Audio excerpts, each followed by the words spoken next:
اعوذ باللہ من الشیطان الرجیم، بسم اللہ الرحمن الرحیم۔ تمام سننے والوں کو اسلامک ورڈ 76 کی طرف سے السلام علیکم ورحمۃ اللہ وبرکاتہ۔ آج کی اس مختصر سی اور چھوٹی سی ویڈیو میں آپ کے لیے جو ہم تحفہ لے کر آئے ہیں اس میں یہ بتایا جائے گا کہ افطار سے پہلے جو اسم اعظم آپ کو بتائے جائیں گے، اگر آپ یہ کر کر دعا مانگیں گے اللہ تعالیٰ سے کسی بھی چیز کے لیے، کسی بھی جائز مقصد کے لیے، انشاءاللہ وہ رب اس کو پورا کرے گا، اور انشاءاللہ وہ رب اس دعا کے اور اس اسم کے توسط سے آپ کو وہ عطا کیا جائے گا۔ اس سے پہلے آپ کو یہ گزارش کرتی چلوں کہ اگر آپ کو یہ ویڈیو اچھی لگے، آپ کو اس سے کوئی بھلائی ملے، تو کوشش کیجئے گا کہ اس کو اپنے پیاروں تک شیئر کیجئے گا، اس کو فارورڈ کیجئے گا، تاکہ آپ کے اور لوگ، آپ کے اور رشتہ دار، آپ کے اور پیارے بھی اس سے مستفید ہو سکے۔ اللہ تعالیٰ ہمیں اس کی توفیق عطا فرمائے اور ہمیں صحیح طریقے سے بیان کرنے کی توفیق عطا فرمائے۔ رمضان المبارک جیسا کہ مقدس اور مطہر مہینہ چل رہا ہے، سب لوگ عبادت کے لیے کچھ نہ کچھ خاص وظائف، کچھ لوگ قرآن پاک، کچھ لوگ تسبیحات، کچھ لوگ اسم اعظم، طرح طرح کی قسم کی عبادات لوگ طرح طرح سے کر کے اپنے رب کو راضی کریں۔ یہاں پر ہم جو آپ کے لیے لے کے آئے ہیں وہ ایک مختصر سا چھوٹا سا اسم اعظم لے کر آئے ہیں۔ جب آپ اس اسم اعظم کی تلاوت کریں گے، اس سے پہلے اللہ تعالیٰ کو طلب کریں گے، اس کو فریاد کریں گے، تو وہ رب فوراً آپ کی دعا پر انشاءاللہ لبیک کہے گا اور کہے گا مانگ اے میرے بندے، تو کیا مانگتا ہے میں تجھے وہ عطا کروں۔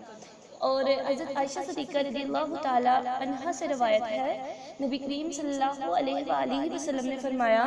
کہ جب کوئی شخص افطار سے پہلے، کوئی بھی شخص افطار سے پہلے جب یہ اسم اعظم پڑھ کر اللہ تعالیٰ سے جو بھی طلب کرتا ہے، اللہ تعالیٰ اس کو سپرد ایک فرشتے کو کر دیتے ہیں جو کہ اس کی دعا پر آمین کہتا ہے اور اللہ تعالیٰ اس کو وہ عطا کرتے ہیں۔ اور آپ صلی اللہ علیہ وسلم نے فرمایا کہ روزہ، حضرت علی کرم اللہ وجہہ رضی اللہ تعالیٰ عنہ سے روایت ہے، نبی کریم صلی اللہ علیہ وآلہ وسلم نے فرمایا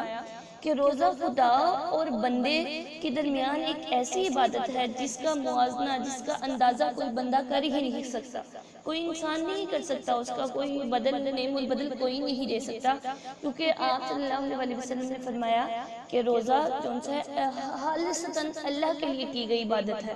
روزہ جسم کی زکوٰۃ ہے، روزہ ہر چیز کی آپ صلی اللہ علیہ وسلم نے فرمایا زکوٰۃ ہے، اور جسم کی زکوٰۃ روزہ ہے۔ اور جب ہم روزہ رکھتے ہیں، ہماری سائنس بھی یہ کہتی ہے، ہمارا اسلام بھی یہ کہتا ہے، ہمارا قرآن بھی یہ کہتا ہے کہ روزہ بلا شبہ بہت سی بیماریوں سے بھی ہمیں روحانی اور جسمانی طور پر بھی بچاتا ہے۔ تو آتے ہیں اپنے ٹاپک کی طرف، یعنی چلیں جی، رمضان المبارک میں جب آپ کا روزہ افطار کرنے لگے، عصر کے بعد جس ٹائم افطار کا وقت قریب آئے، اس وقت آپ نے یہ دعا،